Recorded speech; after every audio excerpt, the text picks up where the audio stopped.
Hi everyone, here's what's bothering me today. Yesterday was actually a pretty significant date in Canadian history that often goes unrecognized and unnoticed. On August 1st, 1834, the Slavery Abolition Act came into effect throughout the British Empire, effectively banning the act of slavery and freeing all slaves who were enslaved. Now, let's keep in mind that in what would become Canada, we had already settled the eastern half of this continent for about 200 or so years at this point. So there's this over 200-year period of Canadian history that we don't talk about that involves slavery.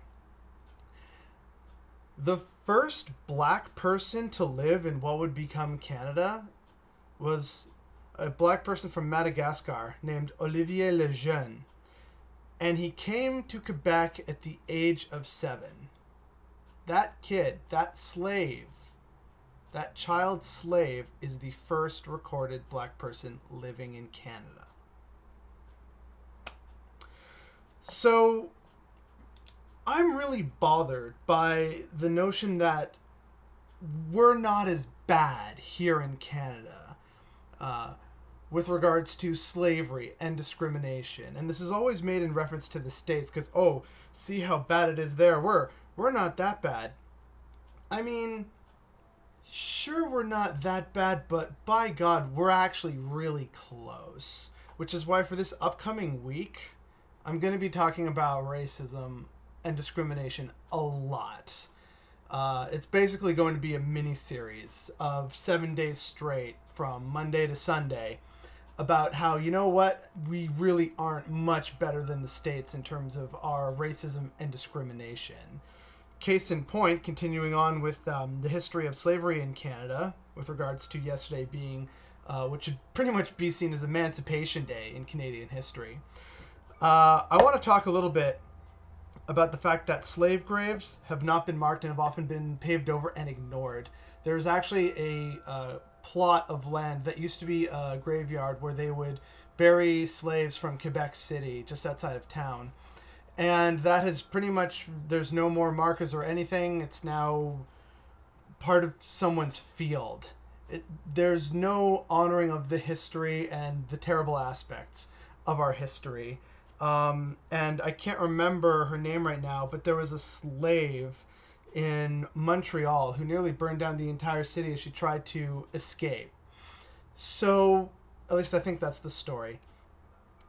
So there's that already in our history of, oh yeah, we just don't talk about it because it was just part of normal society for 200 years and we're trying to sweep this history under the rug. Also, in terms of our really racist history of slavery and discrimination and racism that we don't talk about, I want to talk a little bit about the Fred Christie case. Now, the Fred Christie case was an issue in 1939 that made its way all the way to the Supreme Court of Canada. Fred Christie was a black immigrant from Jamaica, and he tried to go to the York Tavern, which I think was in Montreal. It was either in Montreal or Toronto. And he tried to order a beer. They refused him service based on his race. So he said, well, this is discrimination. And so he took it to court. Courts couldn't decide. It made its way all the way to the top, the very top, the Supreme Court. And they ruled that the tavern was within its rights to refuse service based on race. They basically legalized racism in 1939.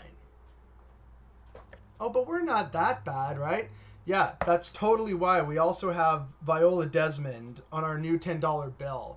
Because that had nothing to do with racism, right? The fact that in 1946, she, a respected, independent, successful local businesswoman, tried to go and see a movie.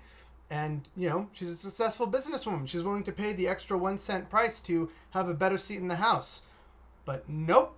Black people aren't allowed in the main part of the theater. They have to sit up in the balcony in the nosebleeds behind all the nice white people. So she basically becomes our, several decades earlier version of Rosa Parks. She goes past the lady, having paid for her ticket. She just, drops a penny there, marches herself into the theater, finds a seat in among the white people, sits down, and has to be removed because she refuses to leave. And eventually, guess what? It goes all the way up to the courts again. This time, it's a bit more successful than the Fred Christie case, but it still shows that our history of racism and discrimination is long, and we don't really talk about it because that makes us uncomfortable. We're multicultural Canada. We love all races and religions and different cultures and ethnicities. It's a farce, and I'm going to be talking about this at length over the next week. But this notion that we're not as racist as America or other nations needs to die. And I'm going to finally be talking about it. And the fact that Emancipation Day, August 1st from 1834, is not celebrated as a high point of Canadian history should tell you exactly what you need to know about where the government and society's priorities truly are. And the fact that it's not being celebrated is sad, depressing, and disgusting. And that's what's bothering me today.